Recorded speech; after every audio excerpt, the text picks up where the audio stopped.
Smash Ultimate has a lot of items in it, like it's more than 12 even. And there's a lot that goes into all these items that a ton of people just don't know about. That's the point of this series, where I go over every single one of them and talk about fun things ranging from their basic mechanics, cool tech, or any trivia in between. Today's video starts with the staff and ends with the Deku Nut, so let's just get into it. The staff is a shooting item with an ammo total of 7. Its main gimmick is how its shots are really weak up close, but really strong the farther away you are from your target. They start out by dealing just 5% at close range, and this percent minimum actually spans this entire threshold up until it reaches this range, in which case the damage starts to gradually go up, with the peak being a 30% shot that causes the flashy zoom-in effect. This zoom-in won't happen for any distance or percent lower. And yes, if you see that the damage dealt in this footage is different from what I just said, that's because I gave you the damage values without the 1v1 multiplier active. In any real setting, the moment you turn items on, even if it's a 1v1, the 1v1 multiplier will still not be active, making training mode the only setting where items receive this buff. Thus, I'm not really counting it. This is something I should have gone into more detail in the past, but better late than never.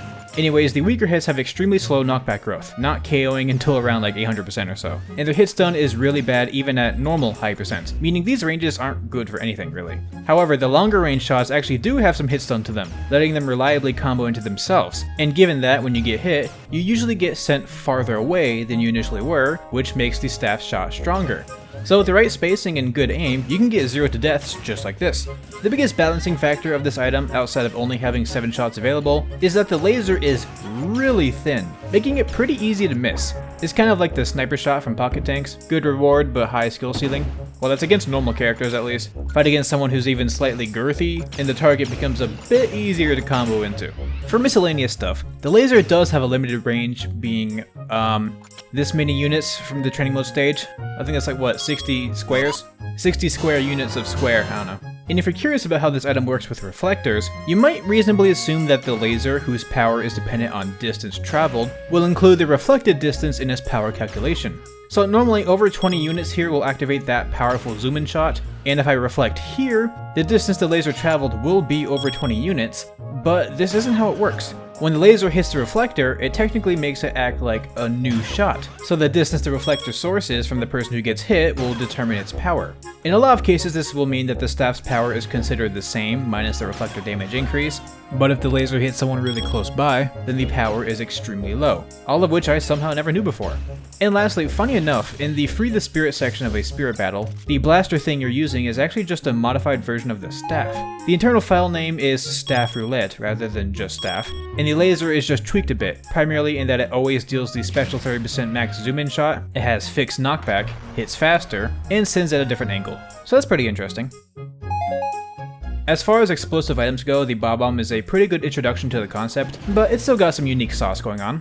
For basics, the item won't affect the person who throws it. Even if you attack it after it's been dropped, as long as you were the last one to touch it, you're safe. Though it has a built-in timer where it'll automatically explode, be it in your hands or just while it's walking around, and in these cases it'll affect anyone and deal the minimum damage of 25%. Again, no 1v1 multiplier. When it starts walking, the direction it goes in will be chosen based on which character is closer, because it craves blood and carnage. Some interesting things about the item are that, for one, the knockback from the Bob-omb is actually directional, meaning it's influenced based on where you got hit from, at least mostly. For the horizontal directions, this isn't any different than you'd expect, but if you get hit from below while the bomb is traveling upwards, you get sent upwards instead. Meaning, yes, if the Bob-omb hits you from above while it's going down, you'll get spiked. This isn't guaranteed, you have to be airborne for the spike to happen, as otherwise you'll just be sent to the side like normal. And it doesn't make a spike sound for some reason, at least I can't hear it, but it's definitely still a spike and it's a really cool combo route if you're feeling kinda frisky. But the times where it sends the opponent to the side are just way better at KOing than the upwards or downwards knockback variants. So you might want to stick to those unless you have some special sauce at the ready. For some extra stuff, when a Bob-omb gains free will, you can actually reflect it on its march. This will stop it from exploding when it hits you, though it won't keep you safe from the automatic explosion. But even though you reflected it, its power remains the same as usual. This is just how the item generally works though. For whatever reason, reflectors don't boost its power any. Also, I figured I might as well put this here, but while this isn't specific to the Bob-omb, right before an explosion goes off, anyone nearby who's going to be caught in it will actually have their expressions changed to that of extreme distraught and fear to match their impending doom. Given how incredible some of these expressions are, this is a little detail that is just awesome. And lastly, if you were to read the wiki on the item, it would have a line that says the explosion is stronger if you throw it close to the Bob-omb's natural detonation time, when it starts flashing. While I'm not sure about the past games, at the very least for this game that's just not true. The damage output is the same as before when thrown while it's flashing. Just so you know. The motion sensor bomb is actually one of my favorite items in the game, but in terms of its actual use, there really isn't that much to say. It shines most in its simplicity, being able to stick to the surface and open up easy or crazy combos. It can be attached to the ledge to make for some brutal edge guarding, or perhaps any moving surface to make a more mobile trap. It doesn't stick to Steve's blocks though, but if you want to be really funny, you can kind of camouflage it behind some stage geometry and use that to really catch someone off guard. But what I feel like talking about here is the damage. See, the explosion will normally do specifically 25%, or 30% with the 1v1 multiplier because I'm just going to be using that for the testing. But if specifically Jigglypuff throws the bomb, its explosion will deal a little bit less damage. Specifically, it's 0.95 times the normal amount. This is a universal nerf to almost all explosions that only Jigglypuff receives. I've actually made a whole video about this topic already, but that was almost 4 years ago? Oh my god. So I figured I could at least just summarize it here. Basically, the way items work in this game is that the speed they get thrown at is partially tied to the character's weight. The heavier they are, the faster the item gets thrown. And typically, the faster an item is going, the more damage it deals, at least for a lot of items. Therefore, heavier characters usually deal more damage when throwing their item. Jigglypuff, however, has a universal debuff to thrown items. This is on top of the fact that they're the second lightest character in the game. The two factors adding up explains why the damage output is lower than even Pichu, who is even lighter. So for items whose damage isn't even affected by speed, and thus is the same between light and heavy characters, Jigglypuff will still be weaker in that regard. But I still believe this debuff goes beyond just throw-based calculations, and the motion sensor bomb is actually a great way for us to see that. The 30% dealt with the explosion is static. It doesn't matter if a heavy character throws it or a light character, or if it's daintily dropped or brutally smash thrown, the explosion from the mine is separate from all that nonsense. Yet, as we saw earlier, Jigglypuff's item debuff still applies to it. This is why I think said debuff goes more than just lowering the damage of thrown items, since clearly the two factors are different here. It's just a very unique element to this character, and if you want to know why this feature is present for Jigglypuff, I don't know. You'd think it makes sense for the balloon Pokemon to interact with explosions in a unique way, but you'd also think that would be defensively? Like, you take more damage from explosives rather than deal less? But, I don't know, whatever the logic is, that's just how the game works, and I think it's all very fascinating and cool. The Gooey Bomb will stick to a character and deal the same amount in its explosion no matter where it was. Very quick note, for some reason all the things that I said about Jigglypuff do not apply to the Gooey Bomb. This damage is just always the same even for them, so I don't know. However though, even if the damage is the same, you notice that the knockback direction is different. If the bomb explodes on the right half of the character's model, they'll be sent to the left, and vice versa. And in some cases where it seems right down the middle, it'll actually vary depending on where in the idle animation it ends up exploding. Like, it's down to that much detail. Now, given that the knockback is mostly vertical, the horizontal direction rarely matters that much, but it could in some scenarios, whatever you might like to envision or just see me use as an example. So it certainly is a factor worth knowing about. Though you're obviously better off just dodging the explosion, if you can get the timing down at least. Shielding doesn't work though, so it can be kinda risky, so even better than that is to just pass the Gooey Bomb onto someone else. This is another area where it's important to realize the differences in where the bomb is stuck to you. For example, if Mewtwo has it stuck to its face, then passing it on to someone else is really easy, you just have to run into them. But since this game doesn't let you easily run through other characters, if the bomb is placed on your back, it's actually a lot more awkward to pass it on to someone else. Like, you gotta approach them facing away or something. It's the type of item that seems really simple at first, but if you try to take it to the extremes, it can make you become acutely aware of how these characters actually function in a 3D space, which I think is really neat. The Smart Bomb will create a multi-hit explosion that activates after thrown, either when it hits the ground, hits an opponent, gets attacked, or travels enough distance. New to this game now, the user will not be affected by the explosion, allowing for some pretty brutal follow-up. I did think it was funnier when everyone just got exploded, but this is cool too, I guess. As you may know, the item has a chance to backfire, or rather just be a dud. It'll still deal damage when thrown, but just cause no explosion, accompanied by this iconic sound. When you have a dud, it can explode automatically after a random amount of time has passed, and in this explosion, anyone will be affected by it, even you. Or, you could just pick it up and throw it again, where it'll work as normal.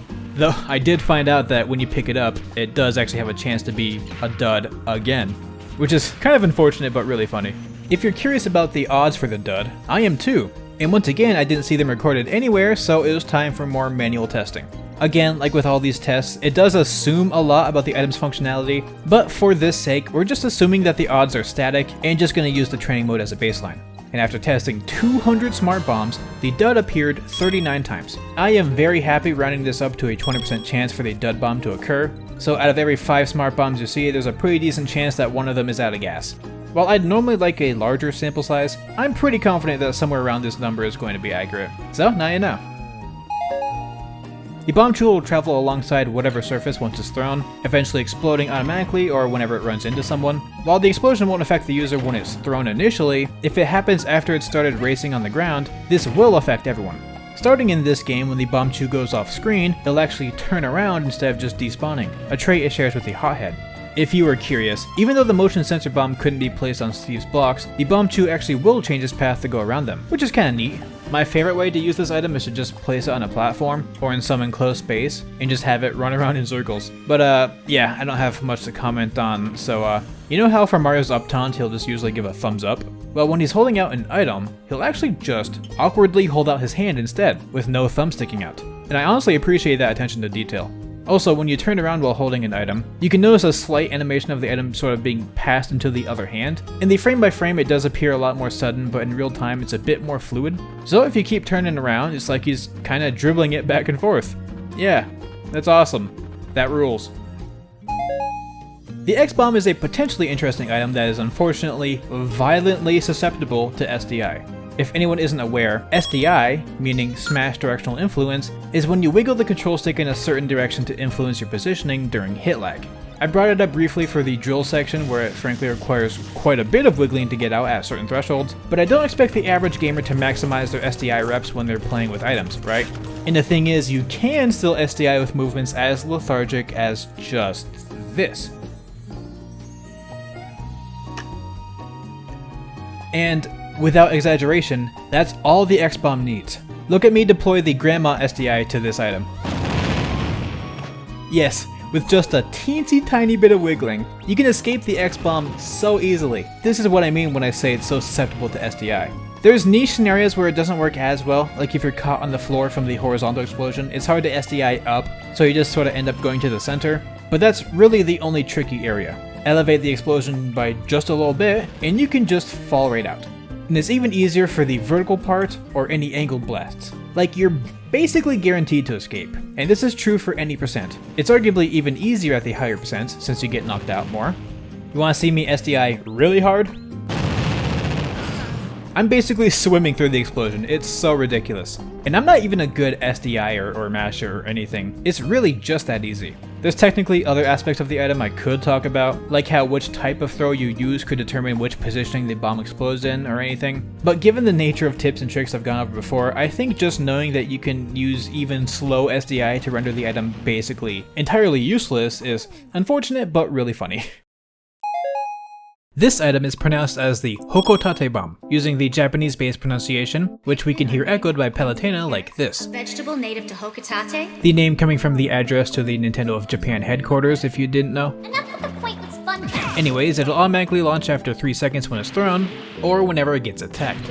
Interestingly though, the timing of when it finally descends is actually RNG. It doesn't vary that massively, but it can have a range of like half a second in either direction before it finally comes back down, making it really unpredictable. As you can imagine, this random timing made it really difficult to work with back when I did item combos. That was really fun.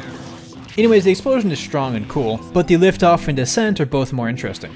With the former, it'll juggle players upwards, which can be easy to escape with DI, but you can still use it for combos or follow-ups or anything else spicy.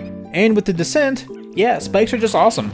Fun fact, if you roll to the ledge and buffer throwing the rocket downwards, it'll launch instantly, being pushed slightly off stage by your model. Meaning, when it comes back down, it'll perfectly go alongside the stage's ledge. So anyone trying to recover or who's hanging off the ledge will just get spiked and die in real life, which is awesome.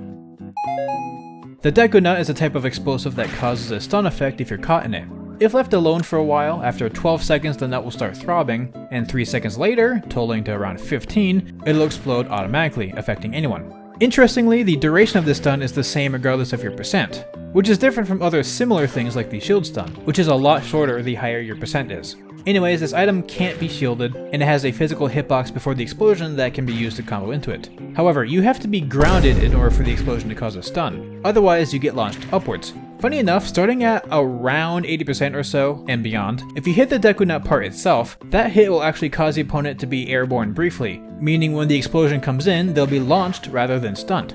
At really high percent, it doesn't matter that much since this will just KO anyways, but at the lower thresholds, this actually makes it a lot less effective than getting the full stun. So if you want to be most efficient, try just hitting the explosion rather than the nut itself. And that's all you get for today, so it's outro time. Anyways, I wanted to use this outro to thank y'all for getting me to over 150,000 subscribers. I realize this might be kind of a weird milestone to celebrate, but being transparent with you, my channel was at a subscriber count plateau for the past, almost 3 years, sitting at around 135,000 without really budging much either direction. 2 whole years there.